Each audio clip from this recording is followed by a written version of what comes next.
Evolving out of the first black political convention was the unanimous acceptance of Imamu Amiri Baraka, who is in the studio with me to analyze the convention. As a viable political architect, the merging of his ideology of black nationalism and his creative history as a poet and writer were demonstrated at the Congress of African People in September of 1970.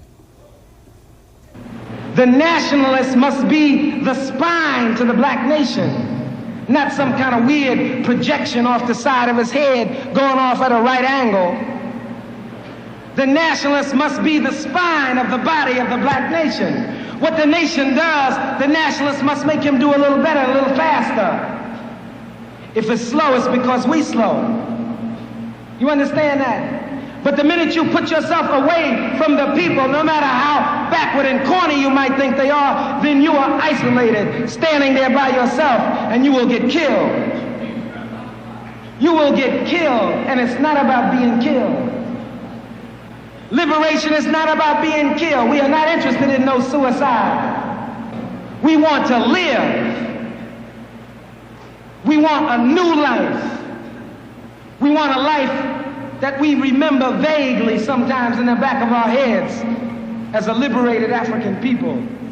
So in Newark, what we are trying to do is create a sympathetic atmosphere in which to develop a strong, organized understanding of what the struggle is, how we must win, how can we win. Everything of value in the black community we must control. Whoever runs for public office must be a nationalist or be accountable to nationalists. Anybody that speaks using the black community as his base must refer and deal with nationalism and Pan-Africanism. All our politicians must do as much for us and Africans all over the world as Javits does for the Jews. I know it's hard to be black in a world controlled by white folks. Du Bois said we always have the double consciousness. We trying to be black, and meanwhile you got a white ghost hovering over your head that says, if you don't do this, you'll get killed. If you don't do this, you won't get no money. If you don't do this, nobody will think you beautiful. If you don't do this, nobody will think you smart. That's the ghost. You're trying to be black, and the ghost is telling you to be a ghost.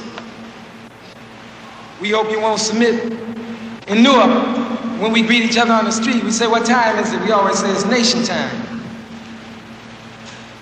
We say, what's going to happen? We say, land is going to change hands.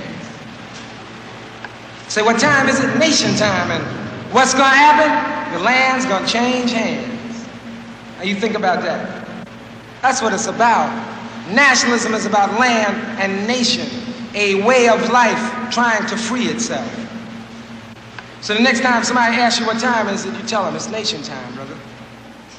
Come out, niggas, niggas, niggas, niggas, come out. Help us stop the devil. Help us build a new world, niggas. Come out, brothers. Are we with you and your sons, your daughters are ours, and we are the same, all the blackness from one black Allah. When the world is clear, you'll be with us. Come out, niggas, come out. Come out, niggas, come out. It's nation time. It's nation time. It's nation time. It's nation time. Chant with bells and drums. It's nation time. It's nation time. Get up, Santa Claus. Get up, Roy Wilkins. Get up, Dinah Ross. Get up, Jimmy Brown. It's nation time. Build it. Get up, Muffet Dragger. Get up, Rastas for real. Become Rastafari. Ras Jewel. Get up, nigga. Get up, nigga. Come over here, nigga. Take a bow, nigga. It's nation time. Hey!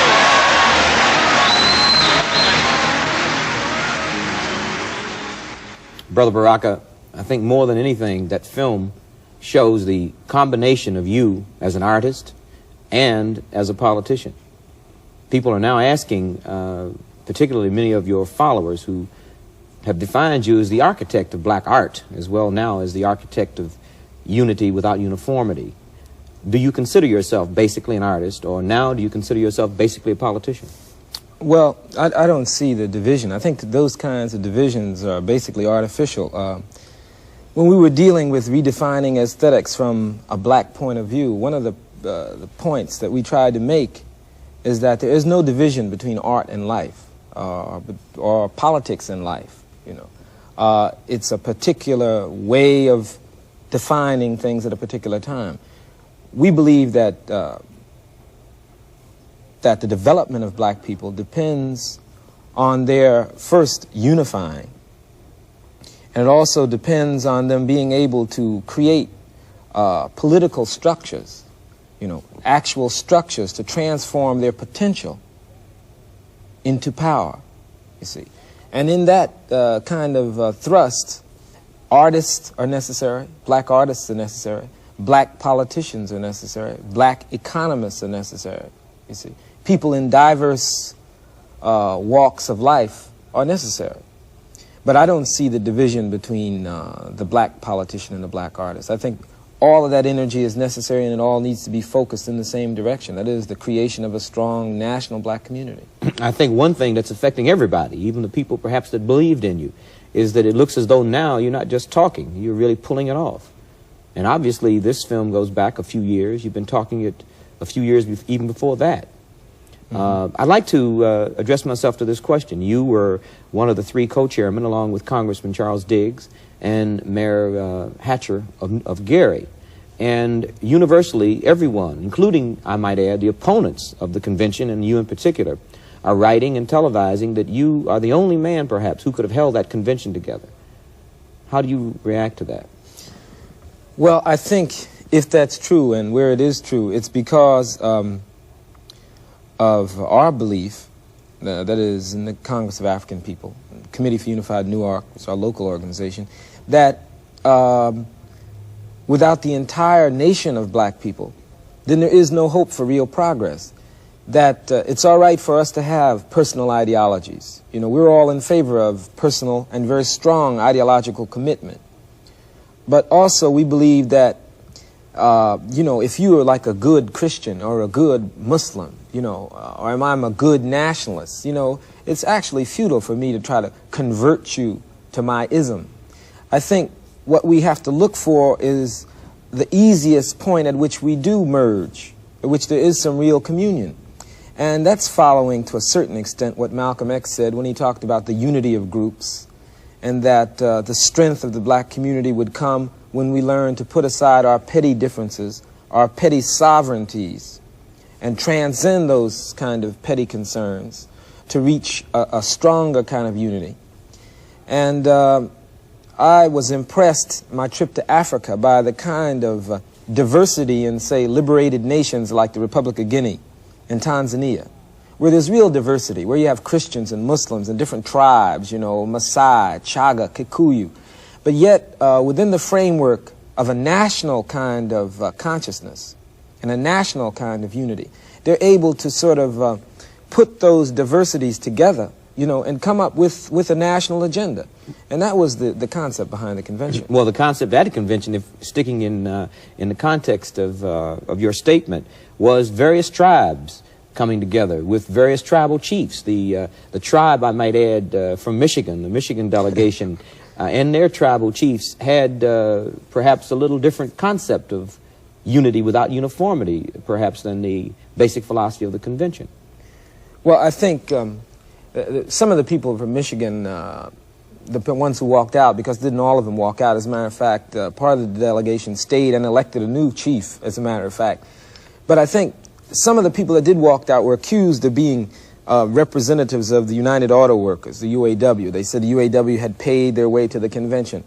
But I believe, very truthfully, that even that persuasion, if it's legitimate, and I'm sure that there are a lot of, you know, black folks, Negroes, Bloods, what have you, who have their way paid different places by white folks. I think we have to accept that as a legitimate kind of direction for some black people to come.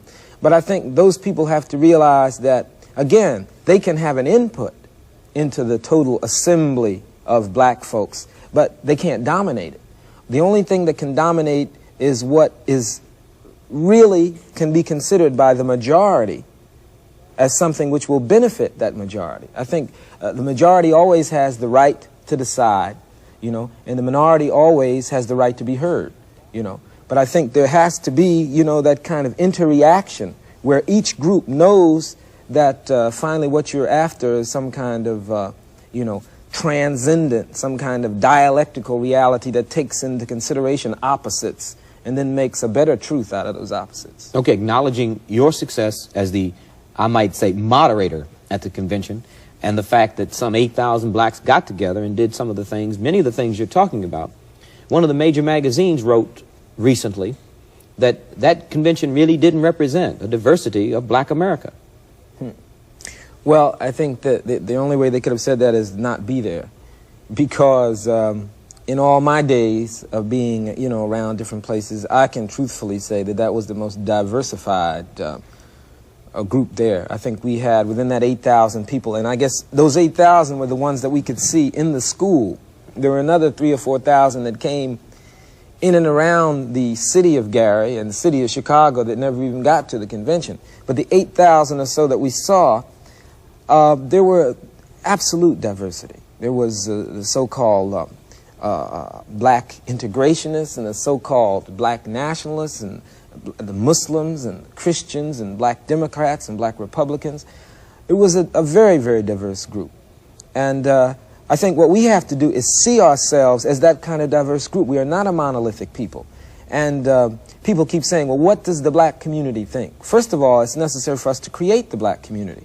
So far, all we have is a kind of settlement where we share space but don't share values. What we're trying to do is evolve past just the sharing of space and the sharing by default of negative kind of qualities. We're trying to create a community, you know, which has to do with people coming together, you know, and evolving a specific political culture based on that diversity.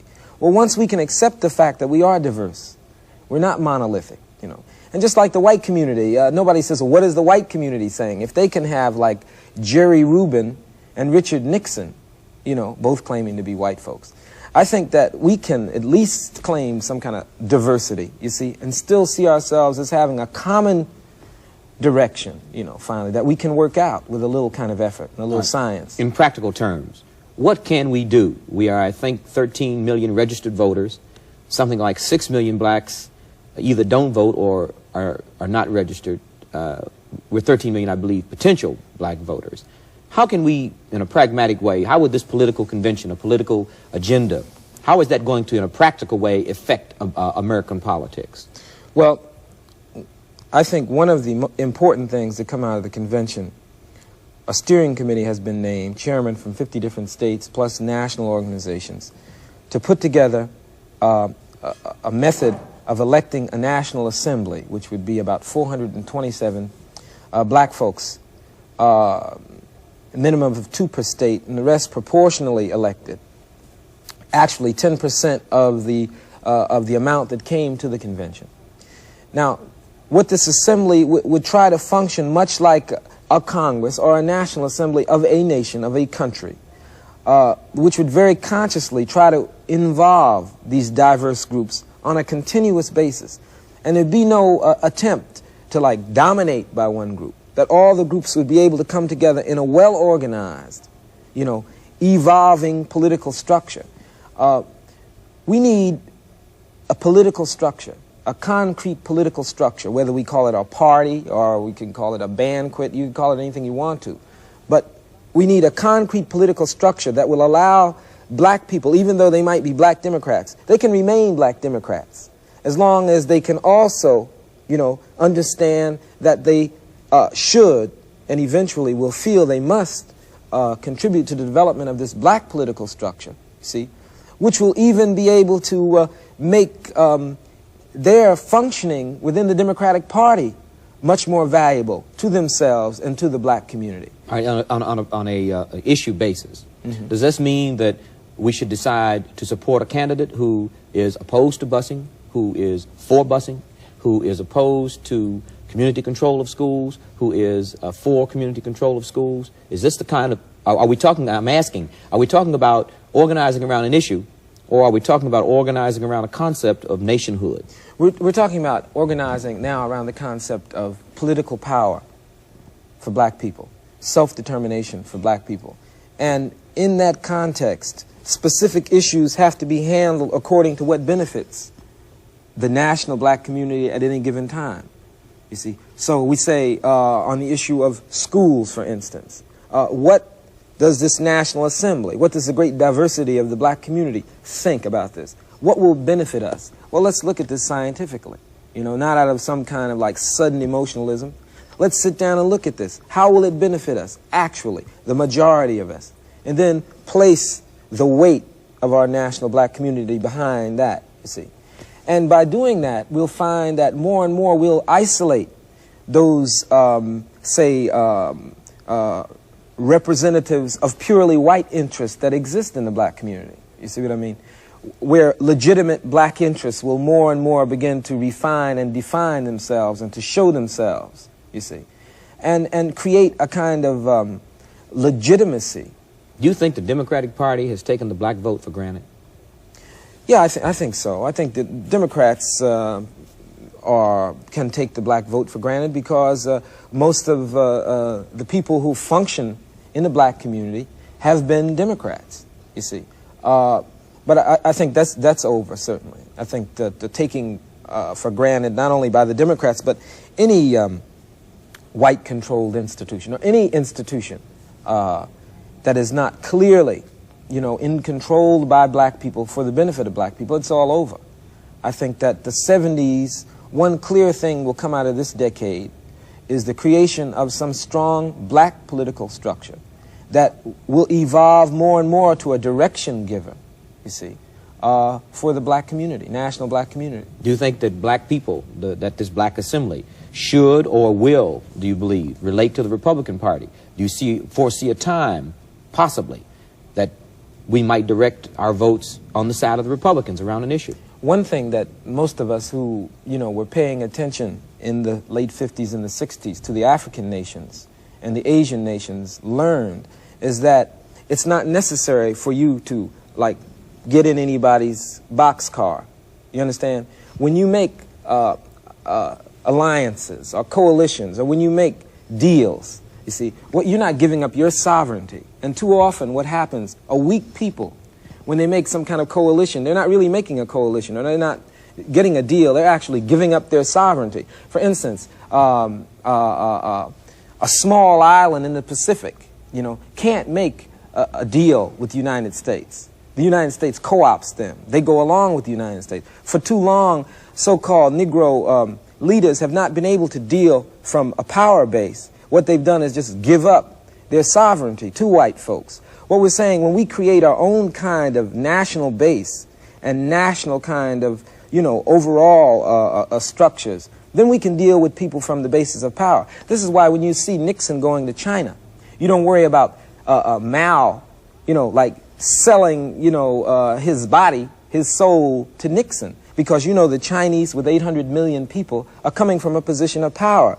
so they can work together. And there need not be any permanent interests. You see, it can change according to the interests of the black community. We have to deal from the concept of a national kind of sovereignty, where what benefits us, we go for. What doesn't benefit us, we don't go for. Well, let's talk about some of the problems in the black community that you in particular will face. I don't think it's any mystery that many of the political types, black political types in our community, are highly egotistical in terms of their self-centered interests and needs, and you may be at this point threatening that. Secondly, you've constantly referred to the paranoia, the fear, the unfounded fear in our community of any move that you as Imamu Amiri Baraka makes. How are you as an individual going to remain intact with those two forces operating? How are you going to get into the political arena and not be accused of being selfish or self-centered? Well, first, let me say this, that we believe, you know, and I'm speaking now as a nationalist, that what we do, our work, will legitimize us with the community. We don't have to be self-aggrandizing or self-advertising. What we do will legitimize us with the community. The work itself, you know, we have a saying that kazi, which is Swahili for work, is the blackest of all, which means that the work will legitimize you. What you do will legitimize you. And I think that black people, you know, we've been so used to well-advertised failures and rhetoric, you know, above action, that what all of us are looking for now is work and accomplishment and success. And I think that more and more in the 70s that we'll begin to see people becoming more action-oriented, accomplishment-oriented, and more communally oriented, you see. Speaking from, you know, our own organization, Committee for Unified Newark and the Congress of African People, our feeling is that we believe in collective work and responsibility. Ujima, again a Swahili word. We believe that our brothers and sisters' problems are our problems to begin with, because there is no liberation for, you know, the African people anywhere unless all of us are liberated. There can't be any vest pocket liberation, you know. So we don't have any worry about that, because we believe, first of all, the community will legitimize what needs to be legitimized, that black people are not fools, even though a lot of people, even some colored people, think they are fools. I think that eventually we will see the coming together of the diverse forces of the black community. You had a program that said, is it late or is it too late? I think that that kind of anxiety works within a lot of us, you know, consciously and unconsciously. And I think that the legitimacy of what we do will be based on what we actually can begin to accomplish. Well, I don't think there's any doubt in anybody's mind, including the people who weren't there, many of whom have found need, perhaps, or reason to attack the convention per se. And the people who were there, many people observed that, particularly the members of the Committee for Unified Newark, worked all night. They didn't go to bed. They typed and they set up the meetings for the next day. They held caucuses. No one can ever find you at a party, at a convention. They say that you're having meetings and you're getting ready for the next day. But I think we have to understand in a very human sense that this does make you successful, that it does make you recognizable by your deeds, and that there have to be interest in the black community. When you deal in the political arena, I'm sure you will admit it's different from you dealing in the artistic community. The interests are more vested. You know, the other people have their representatives in our community representing them. I'm wondering about you surviving. I'm wondering about the fact that you keep a low key and you are moving into a very prominent situation. I really would like to know what your plan is to continue to do this. Well, as I say, you know, our basic strength comes from the strength of the community. I think that the more of us realize this, the healthier we as a community will be. I don't think any of us has any defense except the organized community. And what we are actually trying to do is to be a part of the organization of the community. Now, why people are surprised at the kind of selflessness of the new nationalists is that this is like a legitimate, we think this is a legitimate approach to life, to see something actually created, you know, rather than the creation of yet another little ego, you know, yet another little ego. So people will find that we're very sincere in saying that we believe in collective work. You know, we believe that it is the community which is of value. We believe that in terms of our organization, that it is the organization to which we owe our loyalty. When can the black community expect a report from the continuation committee about the convention, on the resolutions that were adopted there? Well, the report, the official report, is supposed to be made May 19th. It's the birthday of Malcolm X. There's already a meeting this week with the steering committee, first meeting, post-convention steering committee, to begin to chart out a direction and to set the guidelines for the elections in each state to this National Assembly. Well, will we hear the resolutions as they were adopted at the convention, or will we get from the continuations committee the resolutions as they will be modified by the committee? Well, I don't know the exact, you know, documents that they'll be given out. I'm sure that they'll be pretty much the way they were given in Gary. There's a lot of confusion. What has to be done is they have to be ordered and put in some kind of... In one specific issue, we don't need to spend much time on it, but there's a lot of confusion as to what the final form of the resolution against busing was. Well, I think there were three, as I remember it, there were three specific resolutions that came off the floor about busing and education in black communities in general. One was the resolution on the unitary educational system that came from CORE and Brother Ennis. Another was, in addition to that, that was put forward by Livingston Wingate from New York. And the third, I think, came from the South Carolina delegation, or the Alabama delegation. I think it was the Alabama delegation. And I think that those three resolutions, all of which came off the floor, when they're put together, I think you'll see a well-balanced concept of black priorities around education and busing, you know. And I think the important thing that got said was that busing is no substitute for quality education, and that the main priority in the black community is community control of the education in our communities, and quality education. Which means control of the budget. Am I correct? Control of everything that has to do with administrating and seeing to the educational quality of the schools, you see. I think that it's a very exciting prospect, the idea of a political movement or perhaps an eventual political party.